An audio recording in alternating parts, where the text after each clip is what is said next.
John, can you hear me? Yes, we hear you very well. We're pleased to be here. Dr. Choi is here with me, a very able and a gracious host, and we have a good case for you that we're going to have the fellow describe first. So I saw the panelists, and I welcome everybody to the lab here at Severance Hospital. I'm very pleased to be here. Okay, you want to do the... Yeah. Okay. This patient is a 71 years old male patient, has a complaint of left leg claudication, and he had hypertension and current smoker. Next slide.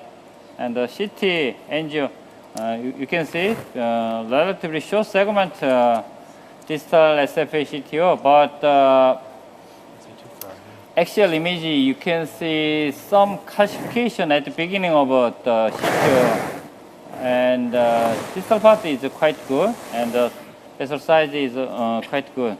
Next. And ABI was decreased, 0.5. Next. So I think we can do interluminal wiring, and but if I fail, we can use the bidirectional approach, or we can also use a re-entry device. So, and after that, short segment, I think we can use balloon angioplasty or stenting, either way. Next. So our target is left SFA and short segment, but initial starting point, we can see some calcification. So, yeah, that's it. Thank you, Dr. Choi. Can we pull up the angiogram for the audience? The one that's running now, can we transmit that, please? 보여주세요. Okay, John, here you go. Yeah, we see it, Bill. Okay.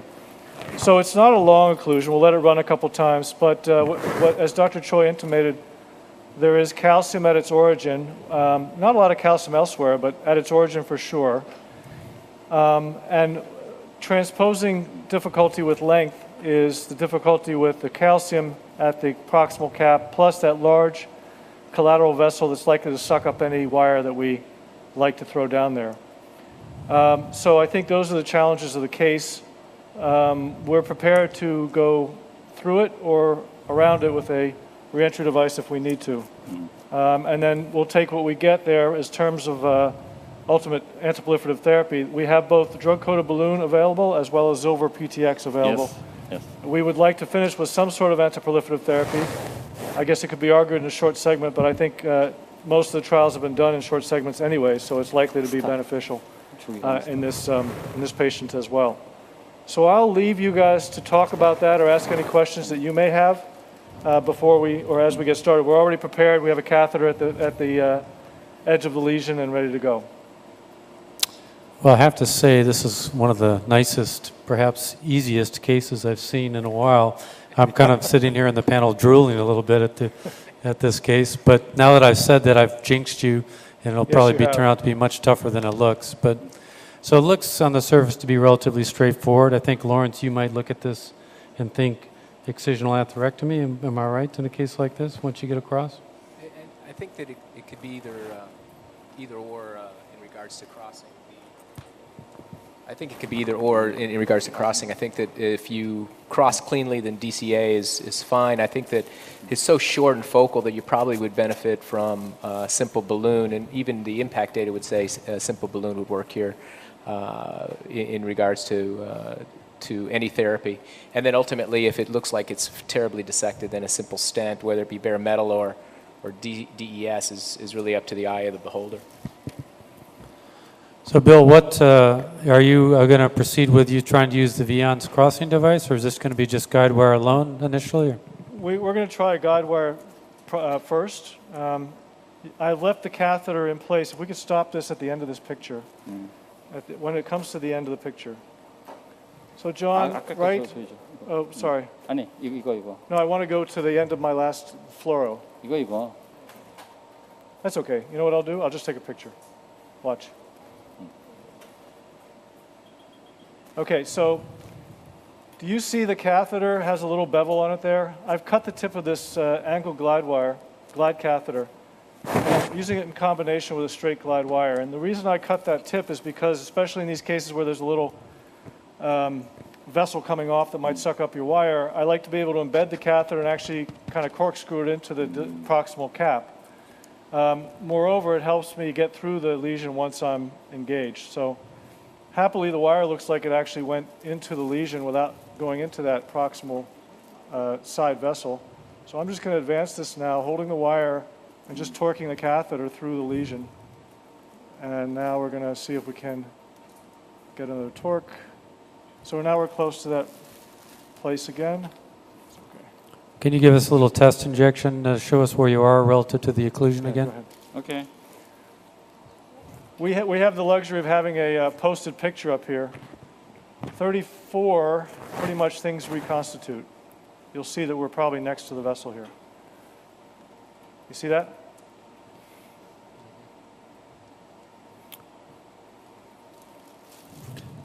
So I'm going to pull back.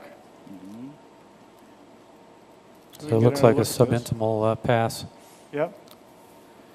So what about the wire, the choice of wire up front here? I'm interested in the panel's thoughts about whether they would go with a 035 wire or an 014, 018 wire in this situation. Any comments from the panel?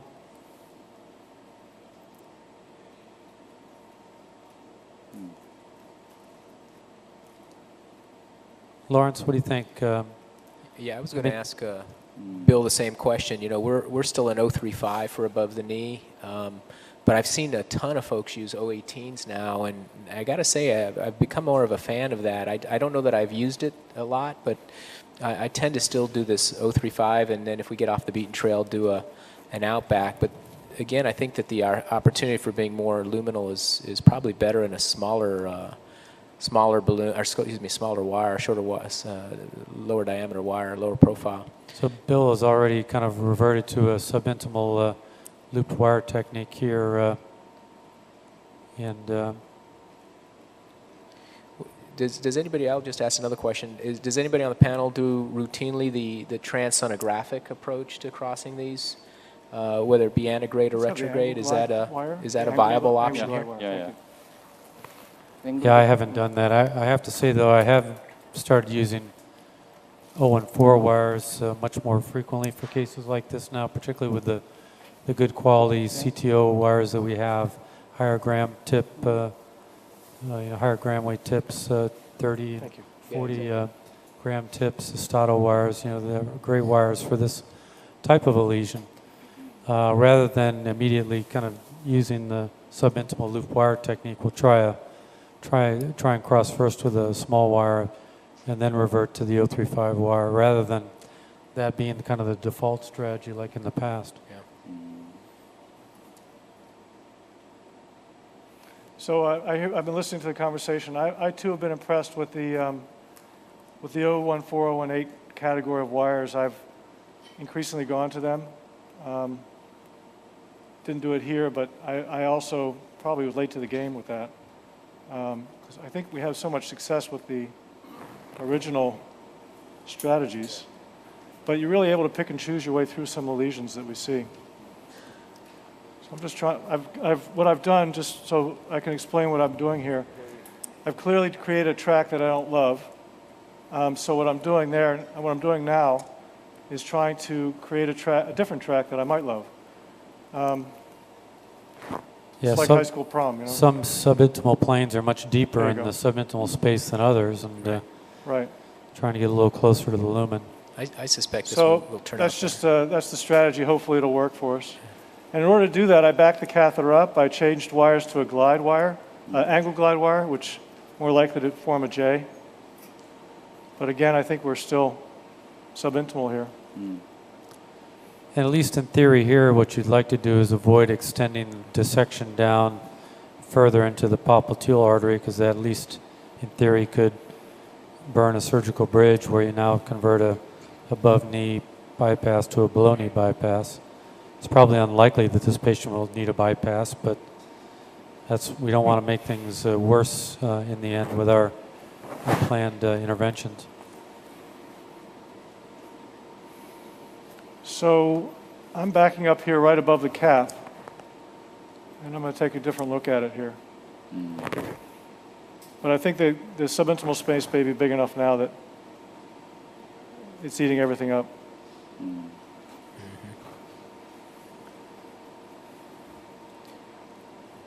Yeah, Bill, if you were going to contemplate a retrograde approach, would it be a frog leg popliteal, or is it an anterior tibial, or are you going to come all the way from a pedal? So we talked about some of the potential options here before we started the case.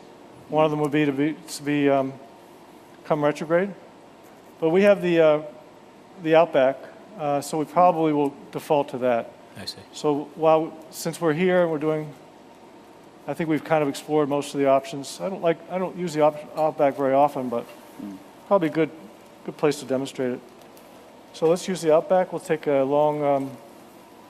1사와의 긴 거 주세요. What 런스 wire do 같은 you 거. guys like to use with the outback? I'm 런스 같은 pretty 거. agnostic about this stuff. 아웃백 들어가는 코팅 안 돼. 런스. About the wire, you mean? 300짜리 코팅 안 된 Yeah, I 건데. think the only wire not 런스를 to 안 use is a 돼서 코팅 안 hydrophilic 된 tipped 거죠. wire, which you could potentially shave off, but otherwise it doesn't matter a whole 코팅 안 lot. 된 거야? Yeah, that's the way I feel about it too, John. Hey, Bill, can you give us an angiogram just so we can see where you are relative to the distal vessel? And 아웃백 주고. I mean, it's important to be in a good place to re-enter. Not sure I understand this. Of course, it's a different. Can you go ahead and take a picture? I'm not sure Okay. which the manifold setup's Subtraction. unfamiliar to me. It's always fun to have a No, I wanna take a manifold look at that you 30 to 35. don't know how to work. 30 and 35. Keep going, keep going. Good, right there. Yep. 오케이. Yep. 야, subtraction. 됐어? 쏘면 돼. 오케이. Oh, all right. Oh, sorry. Maybe. 오케이. 다시 한번 찍자. 화면에 튀겼네. 화면이. 야.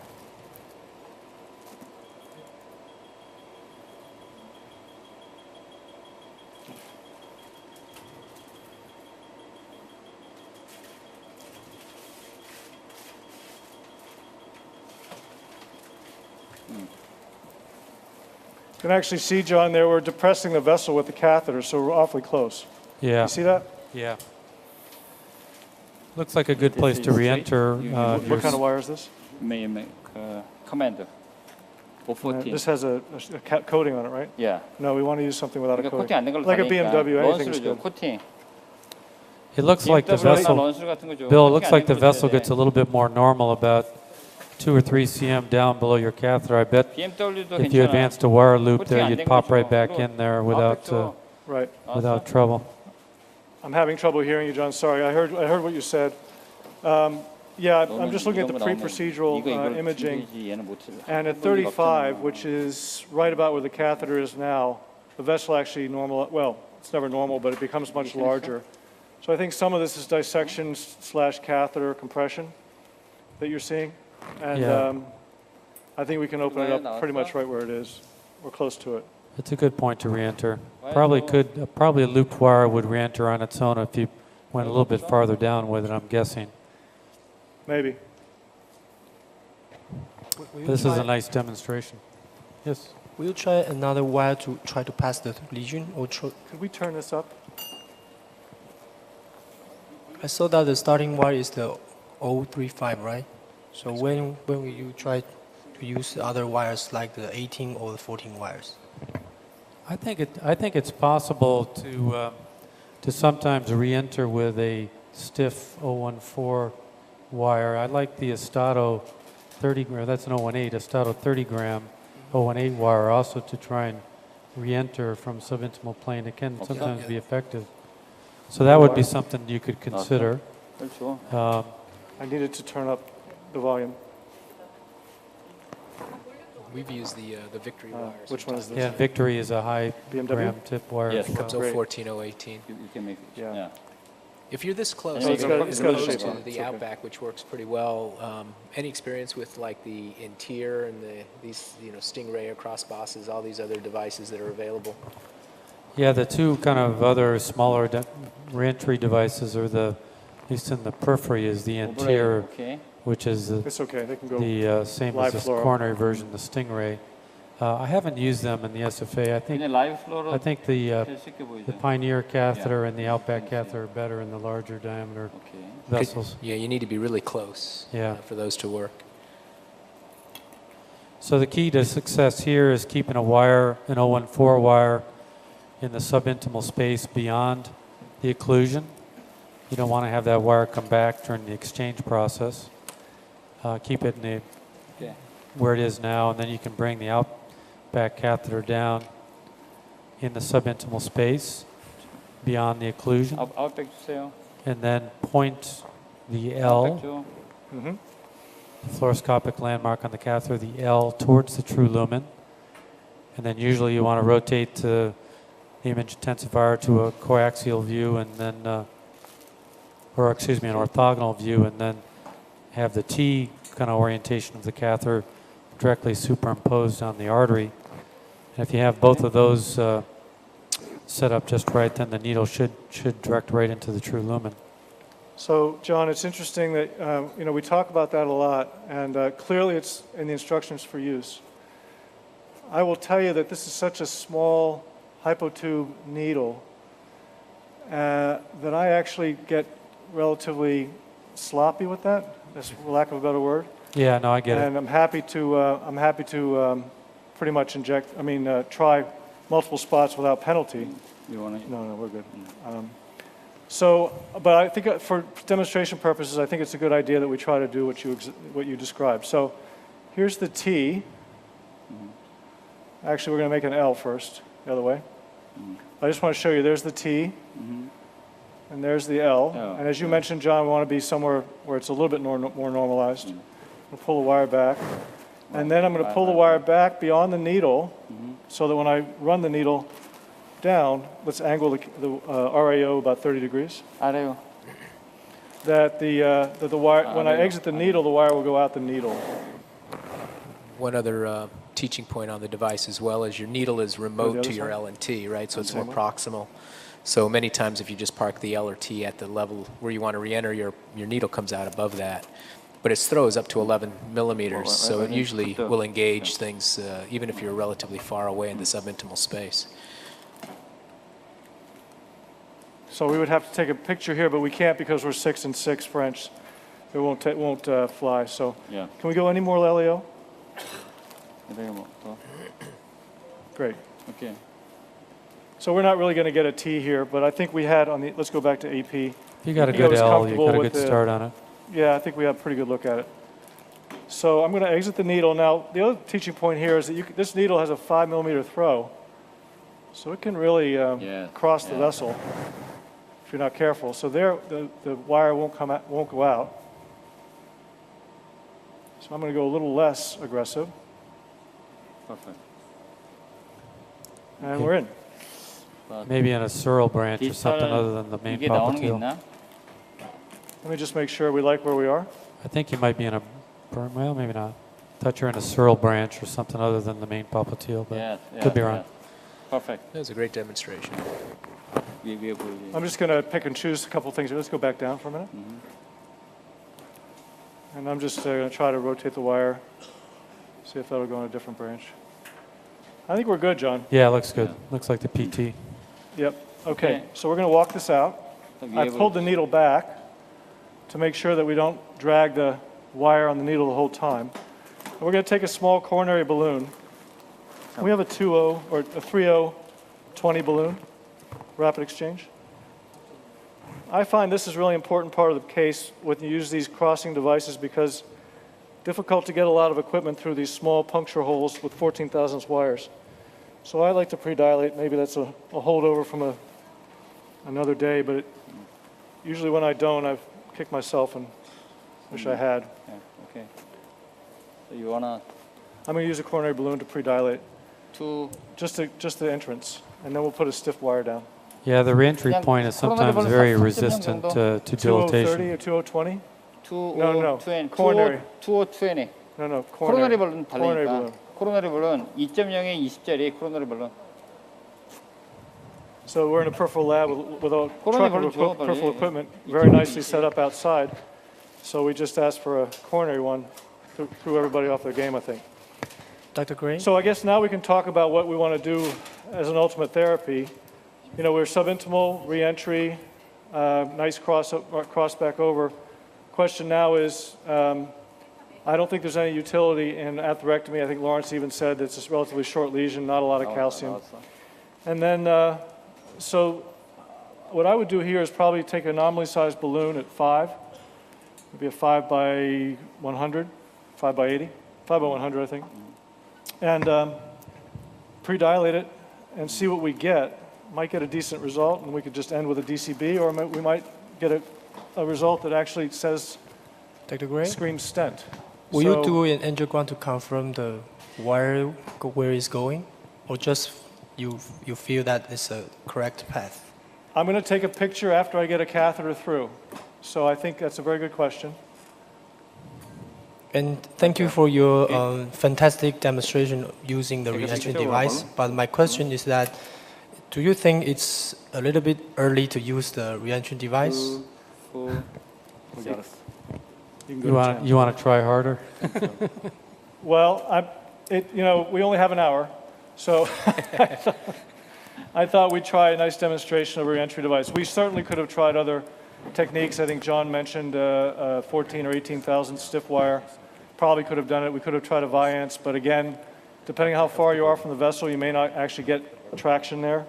So I thought this was the least worst thing in terms of reliability and getting us into this vessel. So now I'm going to pull this balloon off, and let's get the angle glide catheter back. What's the size of the balloon?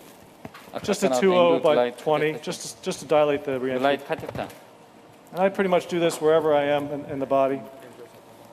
I have to Where I say, have to Bill, re-enter. whenever I use a re-entry device in a CTO, I almost invariably put a stent in. I think it's a little bit of a different phenomenon when you have to re-enter from a deeper subintimal place, and it seems like you need stents more often than not. So I'd be thinking either drug-coated balloon and bare metal stent, or I'd be thinking drug-eluting stent, you know, right up front here after this Right. re-entry. I think you're likely to be right, John. And we have Zilver outside in case we need it. But let's see. Sometimes you get lucky. So there's been this kind of interest now in doing the We have a entry exchange exits of length these long implants or something CTOs like and that doing for the- DCB in the okay. middle. Have you gone into that Yeah, kind of that's world, or are you a exchange 긴 stenter from stem to stern now? 이거 긴 거지? Well, this is a short CTO, but for longer ones, I would try to do DCB over the entire length and then only spot stent, you know, as The needed. points like that you are said. needed? Yeah. So, Bill, we have another case, and we're going to want to switch over to the other case in a little bit. Let go of the Maybe after you do a balloon Let go. inflation with a larger balloon, we'll switch to the other room. Well, let me show you that we're in our vessel, hopefully, Okay. and then I'll let you go to the other room, okay? Okay. You want to tie? Yeah, contrast. Yeah. You have a question? Yeah. Comment? What's the current best option after passing subintimal? Do you believe drug-coated balloon still work in subintimal space? Yeah, that's a good question. I don't know that we have the answer. What's the best treatment after you've done clearly done a subintimal crossing? And I think there's a difference between a looped wire, knuckle wire technique and a catheter reentry. Okay, let's have a 5.0 Because I think by a 100 catheter balloon. reentry, you need Just a regular stenting balloon. more Yeah, often 5.0, than just a 5.0, knuckle 100. wire. but, 5 100. that's a good question. I don't think we know the answer. So you can see we're a true lumen there, guys. Let me dilate that, John, and then I'll give you a picture, and then we'll let you bug out to the next case, okay? Okay, we'll do one larger balloon inflation, and then we'll switch over to the other lab. Way back. That's a Rosen wire? It's just a J-tip amplats. I typically use a supercore here, which I like because of its more. Nope, we flipped. Okay, we switched over to the next lab. Welcome. Good morning, everyone. I'm Young-Guk Ko from Severance Hospital. Let me introduce my team. On my right side, this is Dr. Cheol-Min An, he's my junior colleague, and Dr. Haewon Jung, he's a second-year fellow. Dr. An, would you introduce our case? Yes. So our case was a 52-year-old male with recently aggravated claudications. Rutherford class was a 3. Actually, over 11 years ago, he received already the subintimal angioplasty to the left side of superficial femoral.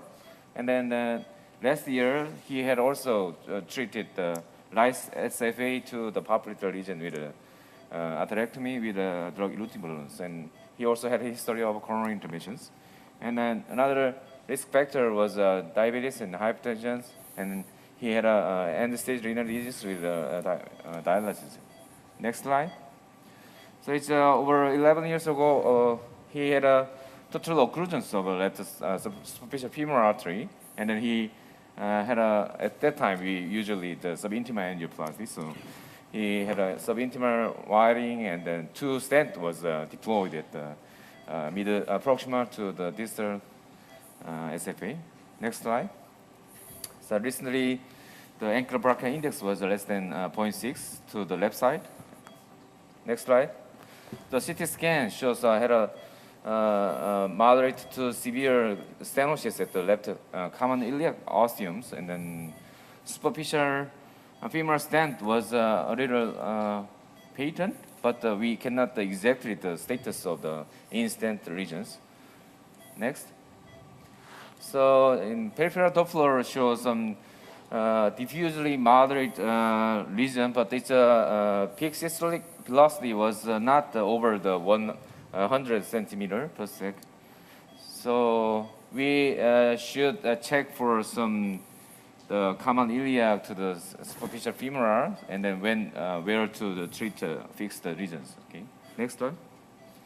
So. Okay. Yeah. So in summary, this patient had angioplasty on the left side over 10 years ago. At the time, we performed subintimal angioplasty with hot spot stenting. And over 10 years, he had only mild claudication. And last year, he received angioplasty on the right side. He complained of claudication on the right side. And at the time, his complaint was not focused on the left side. So last year in October, we successfully treated the left side, the SFA, with DB. And actually, frankly speaking, I did not pay too much attention to left iliac artery. And at the time, he did not complain of claudication on the left side. So, but over the last recent months, he said he has aggravated claudication on the left side. So he's a hemodialysis patient. We checked the ABI. ABI was lower than 0.6, and ultrasound examination showed actually the stents on the left SFA may be patent, but the flow pattern was monophasic, and it was difficult to say whether stents are open or whether there is any significant lesion above the SFA. And as you all know, ultrasound examination is not precise about the on the status of the iliac arteries when you have the gas in the bowels. So we checked the lesion today with the angiography. So please show me the angiography, the baseline angiography. As you can see here, the left common iliac artery shows narrowing, and obviously it is narrowing more than 50%. And we checked the pressure gradient over this lesion, and the mean pressure gradient was over 25 millimercury. So we think this lesion is significant. Looks like you're injecting into the plaque rather than having the catheter in the lumen there, which is... Yeah. We measured, and we passed the wire through the lesion, and then we measured the pressure gradient. And next, this is the SFA angiography. And we look for any significant instant stenosis. And as you can see, there is a mild stenosis at the proximal segment of the proximal stent, and diffuse stenosis of the second stent in the mid segment of SFA. And again, we measured the pressure gradient over the two stents. And what do you think? So which one is significant? Well, I would have to think that the second stent is going to be the one that's more likely to be hemodynamically significant given the diffuseness of the lesion. But the duplex would suggest that there's neither is hemodynamically significant if there's really no velocity elevation through there. I think clearly the iliac is likely to be an important lesion for the patient. Yeah, if there is a significant lesion, above the SFA, then it is always difficult to estimate whether the flow velocity really reflects the tightness of the lesion in SFA. I honestly don't think that iliac lesion would impact your duplex and your SFA. Yeah, I think you can get a reliable step up in velocity if there is a significant lesion there. That's the key, is the ratio. Yeah. I don't remember the exact ratio, but anyway, the flow pattern was monophasic, and we then treated the common iliac artery with pre-dilation with 6 millimeter balloon. And next. And then we measured the pressure gradient over the SFA stents, and we found there was significant pressure drop over the distal stent. And there was also mild stenosis in the first stent, but the pressure gradient was not significant. And also in the popliteal artery segment was a spot which was hazy, and we measured also the pressure gradient over the spot, but there was no significant pressure gradient. So our targets are, I think, the instant restenosis in the mid segment of SFA, and also the significant lesion in the left common iliac artery. So actually, the lesions look, less complicated than we anticipated. Could you show us the below-knee vessels? Because the pulse volume recordings from the non-invasive tests suggested severe infrapopliteal disease with flat waveforms. Next. Next. Next. Next. Okay. Here. There is a good blood flow to the infrapopliteal segment. The posterior artery is occluded, but the anterior artery and the peroneal artery look intact. It's hard to say because the vessels are not well seen due to the non-subtracted angiogram. Yeah. There's lesion periosteally on the Okay, so the first focus of our treatment, the second stent, the ISR lesion in the mid segment of SFA. So how would you treat this segment? So this ISR lesion is hemodynamically significant. So there are, I think, several options to treat this lesion. So definitely, I have DCB in my mind, but whether this lesion requires pretreatment, so vessel preparation for the DCB angioplasty. So what do you think? I'll throw this out to the panel. Panel, what do we think? Should we debulk this first or just go straight with DCB? It looks like it's probably maybe an 8 centimeter long stent. Is that our guess? This is 7 millimeter in diameter and 100 millimeter in length. So it's a 10 centimeter long and 7 millimeter diameter. I have a question. Professor Ko, I'm Dr. Chen from Taiwan. Good morning. And you just said that you measure the pressure gradient routinely. Right. And not always, But Now it's- if in such an intermediate lesion, if you don't know whether this lesion has a hemodynamically significance, then Yes. we measure. Yeah. That's a very good strategy. But my question is, what if the pressure gradient is not significant? Will you still proceed the procedure, or you just hold it? What's the So point do I there, have right? to answer the question in such an open meeting? Well, so I mean, if this is not significant, I think there is no need to treat it. But if it looks ugly, then well, you can have the second thought, right? So But- I guess my question would be to John's original point of how would you treat this? You know, it depends on how you read the data, right? So you have the global registry, Marianne Brodman's data on in-stent restenosis, which suggests simple balloon with the caveat of a fair number of bailout stents being used.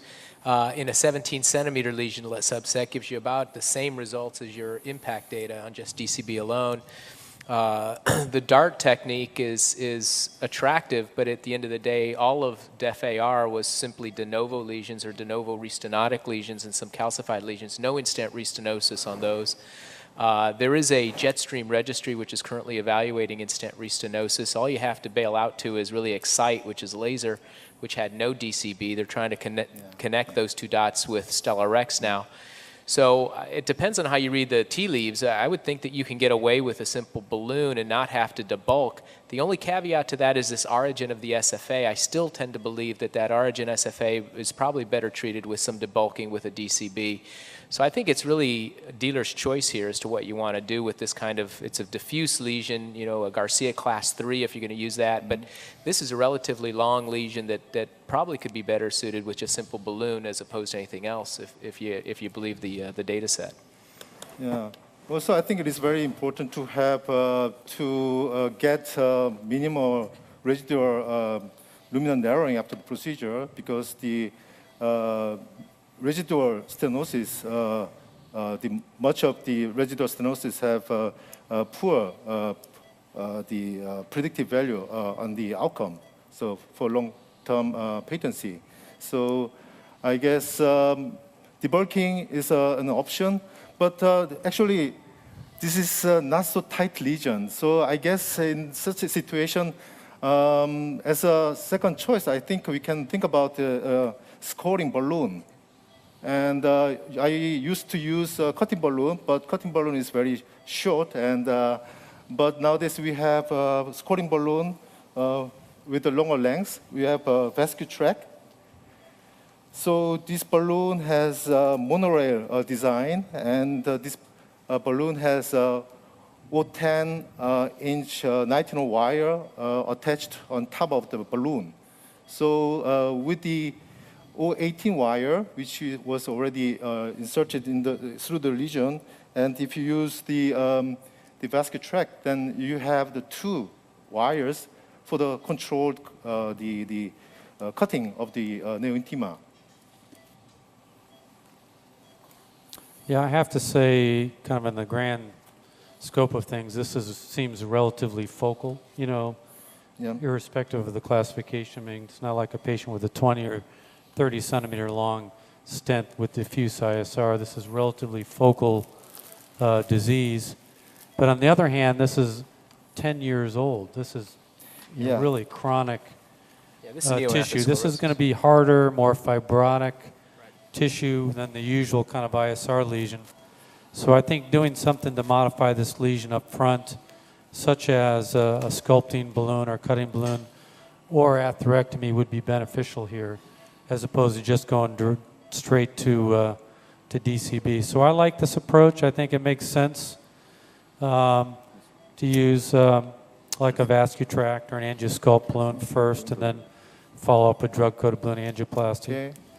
I'd also say that this patient has done amazingly well. 10 years out from his stent. Stents are still open despite the fact that he's a diabetic and on dialysis. So I think if we could get 10 years out of every stent in that patient population, we'd be doing pretty well. Okay, it's a very hard lesion, as you can see. Okay, this is a 5 millimeter diameter vascular tract. This is the kind of lesion that probably this tissue inside the stent could Maximum, actually right? have dystrophic calcification and act much more like a de novo atherosclerotic lesion than the I think that's usual ISR lesion. That's a critical point. I mean, Yeah, this is the maximum. this is more neoatherosclerosis more so than just simple Yeah. in-stent restenosis. And then I think in terms of the overall picture in this patient, in terms of the approach, I think it was a good approach to balloon the common iliac lesion up front, because you don't want to leave a sheath across that tight lesion during the SFA intervention and then have the iliac thrombose. And you don't want to stent up front and then have to pass your sheath and your equipment through that stent and potentially deform or damage the stent. So we usually perform balloon angioplasty first, deliver the contralateral sheath, treat the SFA popliteal, and then stent the iliac on the way out. And you have to do that with caution because you're stenting contralateral back to the ostium of the common iliac, and that can be a little bit tricky. So this is, I think, a good approach to the intervention overall. Okay, after seeing the shape of the dilated balloon, so would you proceed with DCB, or would you go for debulking, so atherectomy? What diameter balloon was this?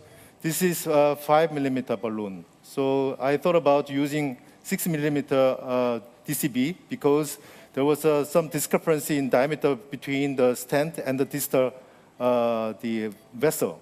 So if I use a 7 millimeter stent diameter of the DCB, then I'm worried about making injury to the distal vessel.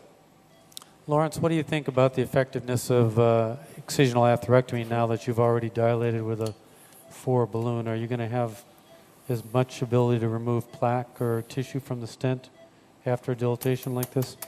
I think as long as you engage it, you can still remove plaque. It's just how close you get to your stent, because those are still accessible to the blade, so you can still capture and entrap your stent. But no, I think you'll still be able to debulk the thing, and then you can also, sending this off to pathology would make it a fairly interesting tissue sample to see what exactly it's made of.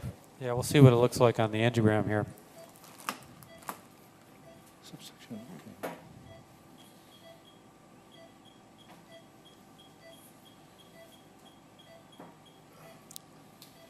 Actually looks pretty good. It does not look bad. So I think I'm going for the DCB. So Yeah, I agree. 120짜리일까? Yeah. 120짜리 있던 거. Yeah. The issue about doing atherectomy here is, one, you need an embolic protection device, so that adds a lot to the cost of the procedure. Two, the atherectomy itself is very expensive. The risk of embolization is not small, and you have compromised infrapopliteal vessels, I think. I'm not happy with the angiogram below the knee because I don't think we've seen the vessels very well, but in a diabetic on dialysis, likely there's a lot of disease in the infrapopliteal vessels, and you don't want to send anything downstream. So I like the idea of keeping it simple at this point, do DCB, and see what kind of results you have. Okay, so we have 6 millimeter by 120 millimeter DCB, so impact balloon.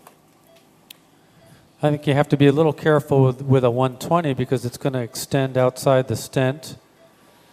And you're going to want to go high pressure to get this balloon well expanded, and that increases the risk of dissection outside the stent. So we'll have to watch for that. Yeah. I might have chose a 100 DCB and just kept it inside the stent. Then you can crank Yeah, it. but 100 size is not available now. So.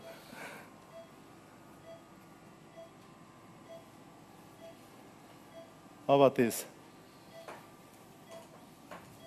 I'll be interested. I like that better, yeah. Would you? I like that approach. Would you go more down? No, I think you should keep it right there. I like that approach. Okay. Yeah. Avoid a distal edge dissection. 4. It'll be interesting to see how that mid-segment dilates. That's been the most resistant. Yeah, because you're going to want to go high pressure with this, and that raises the risk of an edge problem. 4, 6, 6, 10.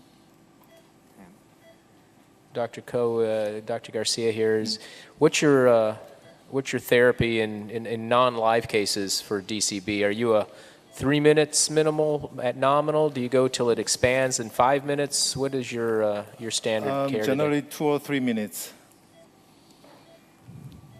I've gone really old school with DCBs now. I've gone to like 4 and 5 minute inflations. I just think it breaks the spasm that you generally have, and we just go long. Yeah, we routinely do at least 3 minutes, and I will sometimes do longer, 4 or 5 minutes. Yeah. Anybody in the panel would have done atherectomy here in this case? Seems like everybody's in agreement with you here, Dr. Ko. Okay, Still thank not you. getting full balloon inflation, though. That's interesting. It's, and we see this in these old stents. The tissue develops in these old stents. It can often be very fibrotic and hard. Actually, this patient had a total occlusion, 11 years ago, and at the time we performed subintimal angioplasty, and it is our surprise to see, this vessel can remain so open for so long time, even though he developed a restenosis here in the second stent. But I think it is amazing. Dr. Ko, I think we're going to go back to the other lab and see the final result over there while you're doing this inflation. Then we'll hopefully come back to join you for your final result. Okay. Thank you. Okay, Bill, we're back with you. Thanks, John. We've been watching with interest of the case upstairs. Welcome back. We actually have, I think, good news to report to you. Let's start with this picture. Do you have the angiogram? Good. So you can see the wire crossing. Next picture. Next. You saw we demonstrated our intraluminal position. Next picture.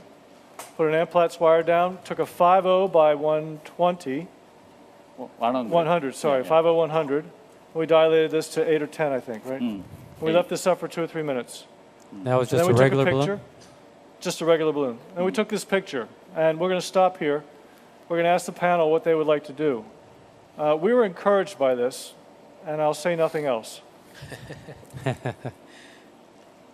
Well, I think it does. Not to influence the panel too much. Yeah, I think it actually does look pretty good, surprisingly good. One could consider based on, although the flow dynamics look a little funny, but the lumen is good. I think one could consider then just taking a DCB and trying to get a standalone result with DCB alone. I should comment on the flow, John. That's not fair. I asked Dr. Choi to inject against a balloon which was parked proximally, so that's part of the reason you're not getting full flow there. But I agree with you. So that's exactly what we did. We took a 6.0 by 120 Yes. DCB, and that's this right here. We covered both entry and proximal to, and then distal to our reentry. Left that up for 3 minutes, and then we took a picture. This was about 15 minutes ago.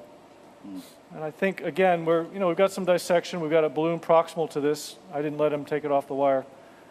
But overall, I think it looks pretty darn good. So what I thought we'd do is we take a little puff, make sure we have good flow in there, and we pull the wire back and give you a final picture. A little puff. Yeah, we definitely see what looks like about a type C dissection there at the proximal aspect and the distal aspect, but nothing flow limiting. No, I agree. So we took the wire back. We're going to take our final pictures now, okay? Yeah. That's good. You can leave it like that. It's all right. Just an All right, anatomic so- question. Do you think you finished? Remember, we entered distal to where that artery reconstituted. So- Do you think we fenestrated it back? Because I don't see that, proximal native vessel anymore. I'm having trouble hearing you, Lawrence, but I think you said, did we get the distal part of the reentry? And I think we did, based on our ruler.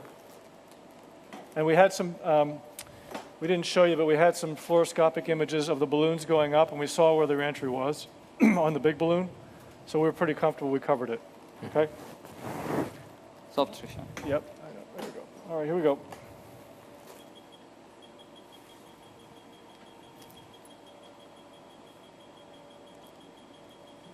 Yeah, you can see the little bit of dissection at the top and a little bit at the bottom, but overall a nice luminal gain, nice angiographic result. And that's after about 15, now 20 minutes of waiting. So I think we have a pretty stable result, good flow. Hemodynamics through there are going to be reasonable, I think.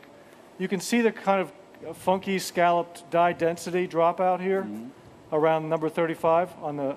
So we know that there's a complex dissection there, but I think there's plenty of good flow, and we've decided to leave it for now. We have, interestingly, we just found out we have the first alluvia stent in the Republic of Korea here, in Yes, case we yes, needed to use right. it. But I think we're going to defer unless we get a strong otherwise from the panel. Anyone on the panel want to weigh in? Should we leave it alone, or should we put in a drug-eluting stent? Any comments? Any of the panelists want to weigh in? Leave it alone. Yes. I think everybody seems to be in agreement with you that you should leave it alone, Bill. Great, John. I love agreement. I will see you back at the ranch. Thanks to all the panel. Thanks to Dr. Choi. Thank you. And to everybody here. It's been a wonderful experience as usual. Always great to come to Korea. Thank Great, you very much. great case. Good job. Okay, we're back with you, Dr. Ko. Okay. Yeah, I'd like to show the results after DCB.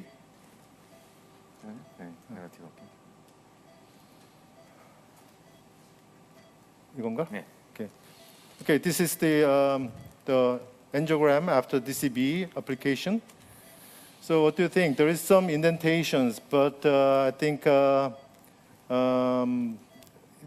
due to the severe calcification within the stent, I think it is difficult to remove more plaque with conventional device. Maybe we can try with the arthrotomy device, but I'm reluctant to do that because the remaining lesion is relatively focal, and I think we are going to measure the pressure gradient over the segment and see whether we need to do more. But I'm more reluctant to do more. I think one Here, thing you could cement. consider would be just to take a focal 2 centimeter high pressure balloon just to that one area, That's an option. because yeah. the rest So of the stent looks good. I think we don't want to do too much here. He's done very well for a long time, so that would be the only thing I would consider as a focal high pressure balloon. Yeah. So I think that's a good idea. So we're gonna measure the pressure gradient and see whether there is significant pressure gradient left, and if there is still remaining significant pressure gradient, maybe as you recommended, focal short balloon may be helpful. But if there is no significant pressure gradient, then we'll go for the stenting at the common iliac. And what's your technique for measuring a gradient? Is it just a 4 French catheter? Yes, we use the poor man's device, diagnostic caster, and we just pull back and see whether there is any drop in blood pressure. So I think it is we can do what we can do, without additional much cost. Do you do that with a 014 wire and a Y adapter on the back to maintain wire position, or you just take the wire out? We usually take the wire out for the measurement. Yeah. Dr. Go, I'm Chang from Seoul National University. Did you check the pressure gradient after relieving common iliac lesion, or leave it alone?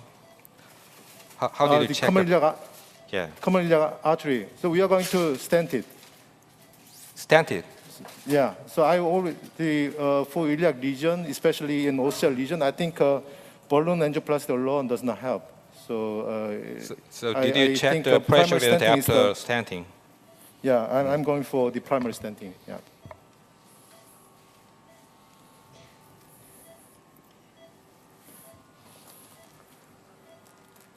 Do you routinely check gradients after stenting in iliac arteries? Most of all. You usually do, Yes. check a gradient. Yeah, especially for the intermediate lesion.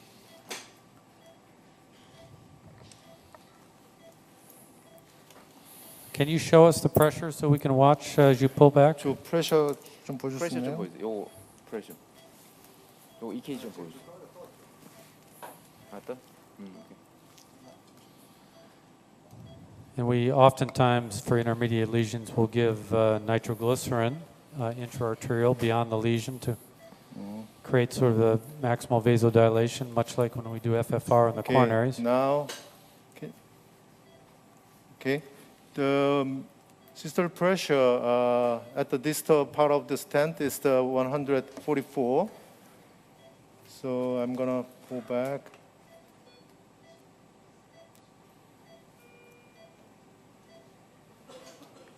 So what's the pressure before the intervention?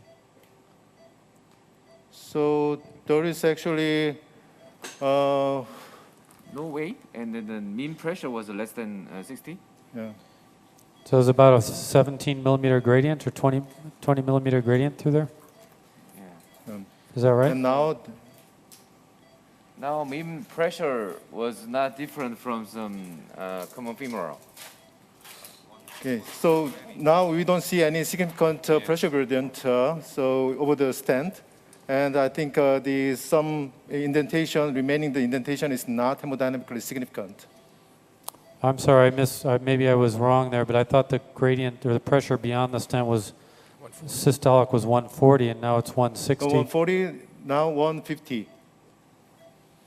So 10 millimeter in systolic blood pressure. It's 10 millimeter peak. Yeah. 10 millimeter peak. Okay. Okay. Dr. Go, Yes. from where to where subintimal space? Is there the segment between two stents subintimal? Yeah, those two stents are located in previous subintimal channel. Yeah. So you proved well the Sfa stenting does work well at the subintimal angioplasty. That's clear. 10 years worth. That's pretty darn good. Yeah, it's better than most data. So I punctured the left common femoral artery. I could also implant the stent from the right side, but I think for the better geometry of the stent, I think it is better to insert stent from the left side. And for the ostial lesion, I think, we need to precise positioning of the stent. And I think it is better to use the bare metal balloon expandable stent. Yeah, I like this approach. I was going to be interested to see the contralateral. We do it from time to time, but I hate those origin lesions from the contralateral side. So I have to say I would have done it contralateral and I do it fairly often. And you have to do it very carefully, but you can do it contralateral. Put a stiff wire in so you rounds out the bifurcation, and you can oftentimes be very precise. gotcha. Okay. But you can't really do that well if there's disease of the ipsilateral common iliac, because you really are going to want to have kissing balloons and stents. I saw the previous stent is on the left common femoral artery, right? Yes, it does extend into the common femoral. I noticed that. So what's your hemostasis strategy? Just compression or by the closure device? Closure device. Yeah. So you'll put a closure device inside around a stent? There was the stent in the SFA on the left extended back into the common femoral artery. So did you puncture through the stent?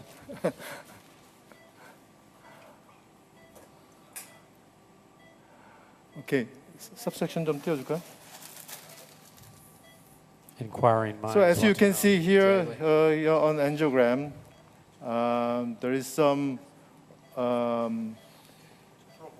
indentation, and I think I have to cover the indentation. Okay, this is the ostium. I think this is safe. I would agree. Okay, let's check with. And this is just a plain bare metal stent. This is not a covered stent. Is that correct? No, this is not a cover stent. Cover stent is not reimbursed for stenosis in iliac artery in Korea. I don't think you want to extend the stent up very high, because you may need to get back into that left leg again in the future. So Maybe in 10 years. yeah. But so I guess my point was going to be that at least according to COBEST, this is probably just fine, right? Yeah. COBEST doesn't really prove that you need covered stents for this type of lesion. So this would be a simple balloon stent. 10. So Dr. Koh, before we leave, can you show us where you punctured in the left common femoral? Because we do know there was Okay. stent there. I'm just curious whether you punctured into the stent or not. Yeah. So, Just Can you above see? it there. Good. yeah. Okay. Good eyes. Okay, deflation. We have just one more minute with you, so we'll hope to get an angiogram here after the stent, and then we'll be 볼륨 좀 빼고. time to say goodbye. Substruction.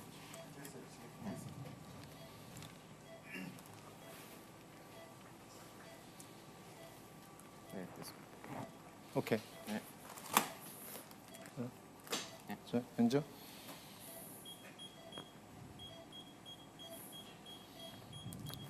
Perfect. So this is the final result. I think it's perfect. You left it right in the exact place you wanted to leave it, so you can get across that bifurcation again in the future if you have to, but you treated the lesion very well, so very nice job, Dr. Koh. Okay, thank you. Excellent case. Thank you for all the good teaching points here in this case.